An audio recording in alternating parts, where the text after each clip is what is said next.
zip tie. Ow! It made me bleed my own blood. What was I saying? Here are the keys to one of the cars that I hate the most, and that's Mitsubishi. Anything from this era I absolutely hate. Cool cars, they have tons of issues, but whatever. So, little backstory on this car here. This car is a GST or a GSX, I don't know, it's one of them. So he took it to another shop. They installed a Haltech on it, as you can see here, and they basically hosed them. They put a base map on it, they threw it all together, and then they sent it on its way. Now the fun part about this is that the car does run, it just runs really, really poorly. Obviously because it's probably not tuned, but here's the thing. They sold them a bunch of parts, and unfortunately the story is pretty consistent here, is that they ran off with it.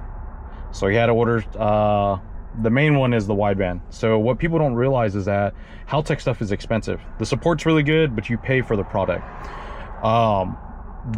His CAN wideband that he had to replace, $550, you know? So anyways, we've got that ordered. We've got a couple things that we've got to do to this thing, and then hopefully we can bring it back to life. Now, we are on a time crunch with all the cars that we're working on, right? So this guy knows that we're just kind of getting it together, setting it up for a base map to get the car running, and then after that, you know, once it runs decently well, he's just gonna have to bring it back.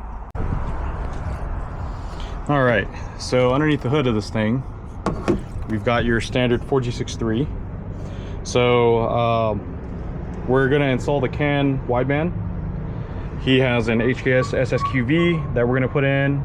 They never set up the IAT, so we've got to do that as well. And then from there, I think we're gonna build a new intake for him, just because that he no longer is going to need the MAF, obviously, and because it will be speed density, he also doesn't need the recirc pipe. And plus, this looks like crap. Another thing that we noticed the other day was that the wastegate nipple down here, it's facing into this pipe, so I'm not sure what. Ow! Zip tie. Ow! It made me bleed my own blood. What was I saying?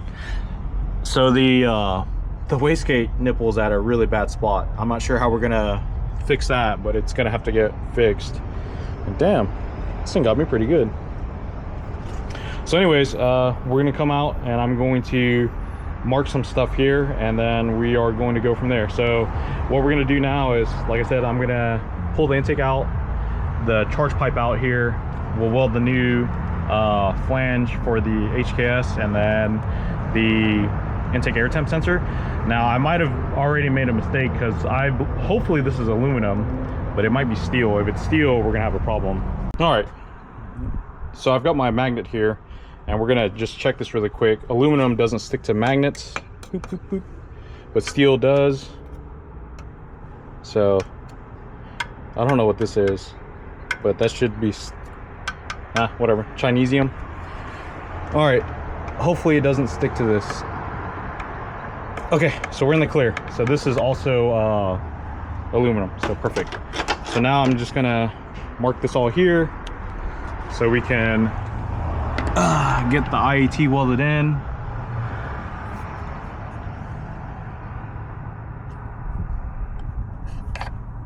So I think the best part for this is going to be right here. Boop. So there's no reason to reinvent the wheel. We'll just cut this right here and then re-weld the correct flange to it.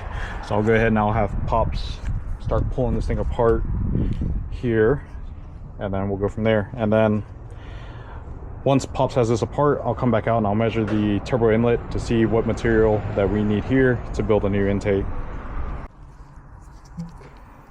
Here's the Haltech wideband kit.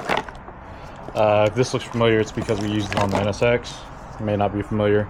This is like the Honda style wideband O2. If I remember right, some of the Hondas, like I think it was the Odyssey actually, that had a wideband O2. And this is it right here. So it's not like your standard Bosch style one.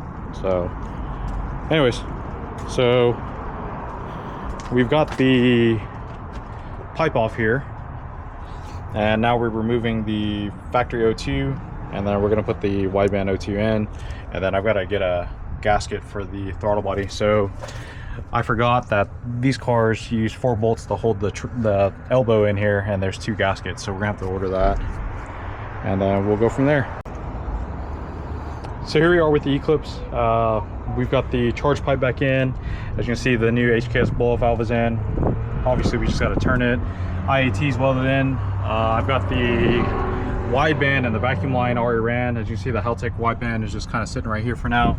So all that is done. So we've been trying to find an external wastegate set up for this, but no one seems to have one in stock. So we're probably just going to build one. Just waiting to hear back on the customer. And just to refresh you guys' memories, why, it's pretty simple. We can't get to that O2 because that nut down there is on.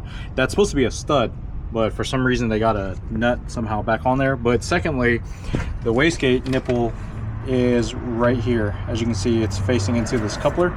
So we're gonna have to get that all sorted and go an external wastegate, you know, not the end of the world. It's going to give you cool noises, faster spool, you know, yada yada, all that. So I shouldn't have to go into all that because I'm sure you guys already know the whole deal there.